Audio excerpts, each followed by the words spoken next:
Si vous répondez 6, votre réponse sera 2, puisque 6 moins 8 est égal à moins 2. Pour obtenir votre moyenne sur cette échelle, additionnez tous les chiffres, puis divisez le total par 10. Les personnes ayant un score plus élevé sur l'échelle de crescimento s'améliorent souvent. Dans les relations, le degré de pragmatisme. Le numéro 1 signifie « totalement en désaccord » et le numéro 7 signifie « tout à fait d'accord ». 1.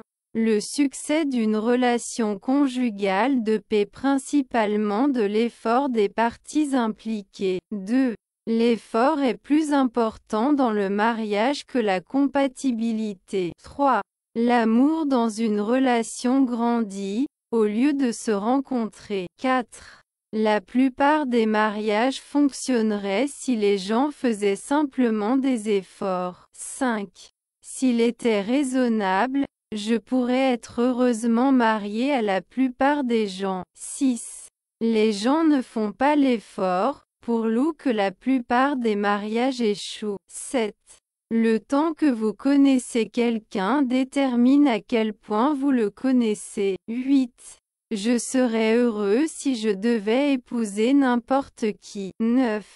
Ce n'est qu'avec le temps que vous pourrez vraiment connaître votre conjoint. Additionnez toutes vos réponses et divisez-les par 9 pour obtenir votre score. Ceux qui croient au destin peuvent quitter la relation N et fantasmer avec leur partenaire lorsqu'ils se rendent compte que quelqu'un n'est pas leur âme sœur. René Franuc de l'Université Aurora de l'Illinois a utilisé le questionnaire sur les théories des relations pour enquêter sur les théories implicites, la satisfaction et la longévité des relations. Les questions de ce questionnaire proviennent de ce questionnaire. Pour caractériser les deux échelles, Franuc utilise les termes âme sœur et pragmatisme. D'autres chercheurs utilisent les termes destination et croissance pour décrire des échelles similaires. Analyse des résultats. Si votre note dans la croyance en votre âme sœur est élevée et vous a surpris, ne désespérez pas. Franuc affirme que même si gens croient souvent qu'il sera pragmatique, beaucoup ont encore foi en leur âme sœur, parce que cela semble peu scientifique. Beaucoup d'entre nous rejettent le concept des âmes sœurs lorsque ces théories sont mentionnées. Cependant, en réalité, ce n'est qu'un terme pour décrire ceux qui s'identifient à ces croyances romantiques. Nous pourrions l'appeler autrement. Il n'est pas surprenant que nous souhaitions croire à ces idées, car notre culture occidentale nous exerce une pression pour le faire. Que devez-vous faire après avoir su combien vous avez marqué? Les personnes qui obtiennent des scores élevés sur les échelles de croissance s'améliorent, généralement dans les moments difficiles dans les relations. Les couples qui obtiennent un score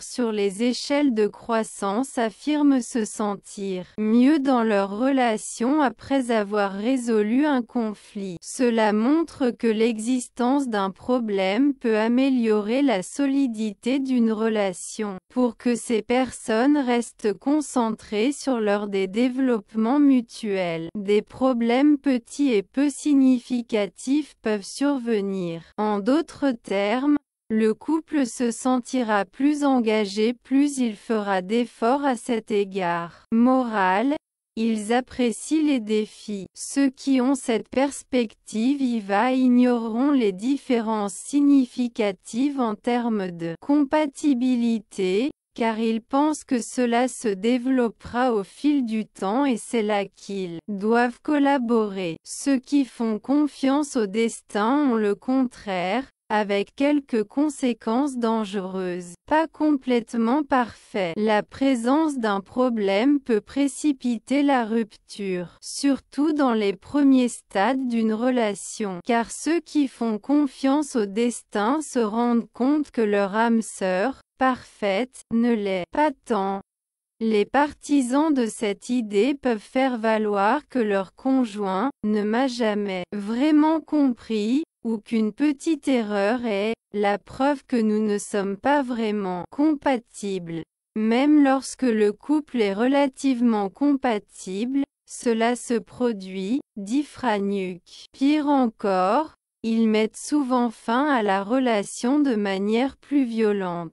Les personnes qui croient au véritable amour sont plus susceptibles de disparaître sans donner d'explication, en évitant le contact jusqu'à ce que leur conjoint cesse de les chercher. C'est peut-être parce qu'ils ne pensent pas que l'effort en vaut la peine. En fin de compte, ils pensent que leur conjoint n'est pas idéal. Ils ne voient pas aussi les avantages de donner des commentaires. Gilly Friedman, une psychologue qui enquête sur le rejet social au St. Mary's College de Maryland, dit: ils ne le voient pas comme quelque chose de négatif. Dans l'ensemble, le score sur l'échelle de croissance a un impact moindre. D'autre part, un score de croissance élevé indique que vous avez une tendance à percevoir le fantôme comme quelque chose de très négatif. De plus,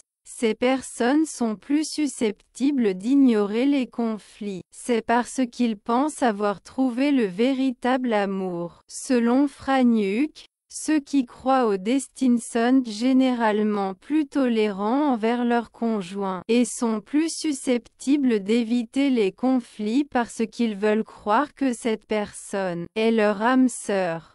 Cela peut aider avec les petits désaccords. Mais si vous évitez les conflits importants, vous finirez avec quelqu'une haine, ce qui n'est pas bénéfique pour vous. Les gens ne s'adaptent pas, et les répercussions peuvent être extrêmement graves. Ceux qui font confiance au destin et passent plus de temps ensemble ignorent souvent les problèmes.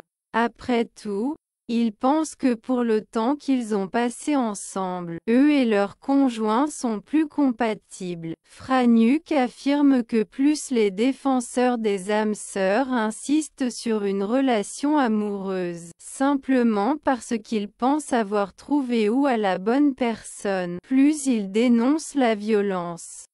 Ils réduisent les relations problématiques. Certains se cassent même lorsqu'ils voient des signaux d'alarme. Certaines personnes sont conscientes qu'elles sont dans une relation avec la mauvaise personne, mais en raison de circonstances économiques, ils choisissent de rester avec leur conjoint. Et en raison de leur foi dans le destin, ils acquièrent une plus grande tolérance, ce qui les conduit à des situations dangereuses. Les théories ne doivent pas s'exclure les unes des autres. Les experts affirment également que le changement est difficile. En d'autres termes, si vous croyez aux âmes sœurs dès le plus jeune âge, vous ne changerez probablement pas d'avis tout au long de votre vie. Ces idées ont une base très solide. Notre personnalité est assez stable entre 20 et 30 ans. Selon Franuk, la construction de relations se développe également dès le plus jeune âge. Les enfants forment ces idées sur la base des relations qui les entourent. Cependant, les deux théories ne s'excluent pas l'une l'autre. Vous pouvez croire que les relations s'améliorent lorsque les couples s'efforcent ensemble.